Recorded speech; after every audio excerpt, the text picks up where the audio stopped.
ഈ ഹസ്ബൻഡിന്റെ ബിസിനസ്സിനകത്ത് വൈഫ് വരുന്ന സമയത്ത് ചില ആളുകൾ ഞാനും ഉടമയാണ് എന്ന് രീതിയിൽ പ്രവർത്തിക്കാറുണ്ട്.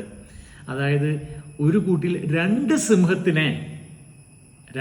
സിംഹത്തിനെ കൂട്ടുന്നത് അവിടെയുള്ള മറ്റാളുകൾക്ക് ഇഷ്ടപ്പെടണമെന്നില്ല.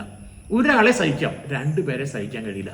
ഇത് ഞാൻ പറയാൻ കാരണം, ഇത് ചില സ്ഥാപനങ്ങളിൽ പോയിട്ട് 4ഉം 5ഉം വിസിറ്റും കഴിഞ്ഞിട്ട് HR പേഴ്സണും ഓണറും കൂടെ സംസാരിക്കുന്നുണ്ട്. HR പേഴ്സൺ ഒരു ലേഡിയാണ്, ഓണർ ആണ് ഈ കാര്യങ്ങളെ കൊണ്ടെടുക്കുന്നത്. HR നന്നായിട്ട് സഹകരിക്കുന്നുണ്ട്, നന്നായിട്ട് ഓണർഷിപ്പ് എടുക്കുന്നുണ്ട്.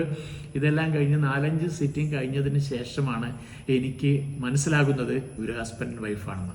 അതായത് പ്രൊഫഷനകത്ത് അവർ ഫാമിലിയെ കൊണ്ടുവരുന്നില്ല, അവർ HR പേഴ്സൺ ആയിട്ട് നിൽക്കുവാണ്. സാറെന്നാണ് അദ്ദേഹം അവരുടെ ഹസ്ബൻഡിനെ വിളിക്കുന്നത്. നോക്കിക്കേ, പ്രൊഫഷണൽ ലൈഫിനെ ഒന്നായിട്ടും ഫാമിലി ലൈഫിനെ മറ്റൊന്നായിട്ടും നിലനിർത്തുന്ന തരത്തിലേക്കായിരിക്കണം നമ്മുടെ റിലേറ്റീവ്സിനെ, സിബ്ലിങ്സിനെ, സ്പൗസിനെ ബിസിനസ്സിലേക്ക് കൊണ്ടുവരുമ്പോൾ എടുക്കേണ്ട സ്ട്രാറ്റജി. അവിടെ 2 പേരും ബോസുമാരാകാനോ 2 പേരും ഓണേഴ്സ് ആയിട്ട് നിൽക്കുന്നത് സ്ഥാപനത്തിൽ അലോസരങ്ങൾ അല്ലെങ്കിൽ അപശബ്ദങ്ങൾ ഉണ്ടാക്കാൻ സാധ്യതയുണ്ട്. അതുകൊണ്ട് തന്നെ ആരെങ്കിലും അതിലേക്ക് വരുന്നുണ്ടെങ്കിൽ അവര് ഒരു പോർട്ട്ഫോളിയോനകത്ത്, ഏതെങ്കിലും ഒരു പ്രൊഫഷനകത്ത്, ഏതെങ്കിലും ഒരു ടൈറ്റിലിനകത്ത് നിന്നിട്ട് ആ ടൈറ്റിൽ തന്നെയായിരിക്കണം ഓഫീസിനകത്ത് ഉപയോഗിക്കുന്നത്.